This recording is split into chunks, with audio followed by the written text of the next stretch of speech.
Happy si Aramina sa relasyon niya with Patrick Meneses na mayor ng Bulacan. Pero hindi raw totoo ang isyung sila ay lihim ng nagpakasal. Yan ang ating tututukan sa Punto por Punto. A secret wedding. Aramina at Patrick Meneses. Lihim na nga bang nagpakasal sa ibang bansa? Ang latest Punto por Punto. Mula sa kanilang pagbabati ng nakaalitang kapatid na si Christine Reyes hanggang sa tuluyang pagkakabuo ng nagkawatak-watak nilang pamilya. Everything's falling into place para kay Aramina. Okay na lahat. Tandata ba? Kaya naman isang katanungan na lamang ang nangangailangan ng kasagutan. Isang pangarap ang naghihintay ng katuparan. Ang lumagay sa tahimik si Ara sa piling ng kanyang boyfriend na si Bulacan Mayor Patrick Meneses. Kamakailan ay lumipad ang magkasintahan patungong Malaysia upang doon magbakasyon.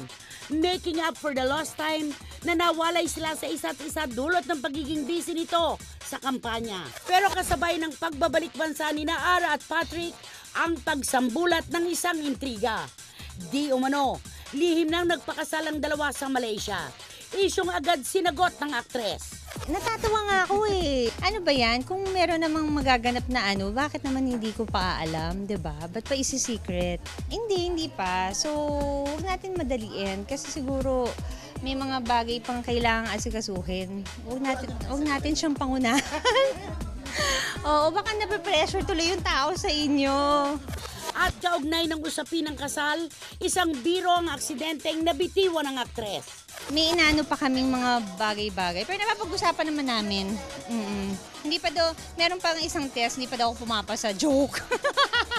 Pero kung si Ara mismo ang tatanungin, si Mayor Patrick na nga ba talaga ang the one para sa kanya? I guess so. Oo, bagay naman siguro kami, diba? Ayan. So, sana siya na para tahimik na ang lola. Sa mga relasyon na gaya ng kina Ara at Patrick na nakikita ng kamera at mata ng publiko, mas mabuti nga kayang ilihim na lamang ang usapin ng kasal upang maproteksyonan ang kanilang pagsasama mula sa batikos at intriga. Ang latest, Punto por Punto. Okay, so ako babangka dito. Go, Nay, go. Dahil Makikinig syempre, kami sa'yo. Oh, hindi kasi anak-anakan ko naman sina Aramina at saka si Mayor Patrick Meneses ng Bulacan. Ilang ulit na kasi silang pabalik-balik sa iba't ibang bansa, di ba? So, laging pag bumabalik sila dito, ang kwento, ang produkto ng kanilang biyahe, ang sasabihin, nagpakasal. O kaya Di dito, umano. nagpakasal ng lihim. Pero ang katotohanan, wala talaga nangyayaring kasalan. Hindi pa. Di ba? Best friend nga ni Patrick, yung nakaraang boyfriend ni Ara, si Mr. Yap. Di ba? So, itong relasyon nila ngayon, hindi pa nga natin alam kung mauuwi ito sa sa altar talaga.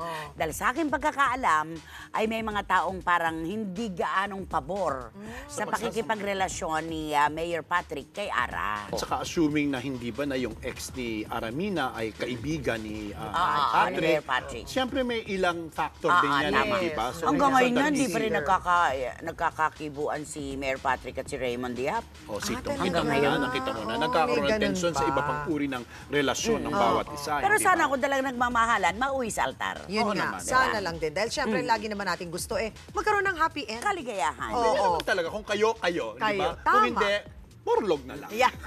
Tama. O ito naman ang inaabangan ng pagtatapos ng ating kwento ng pag-asa. Tutukan po ang ating intriga serye.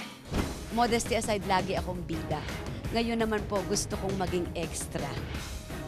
Multi-awarded actress, a dedicated public servant, mother, and the wife, ang nag-iisang star for all seasons, Governor Vilma Santos. At ngayon, sasabak na sa mundo ng independent cinema sa kanyang inaabangang Cinemalaya Festival entry na extra.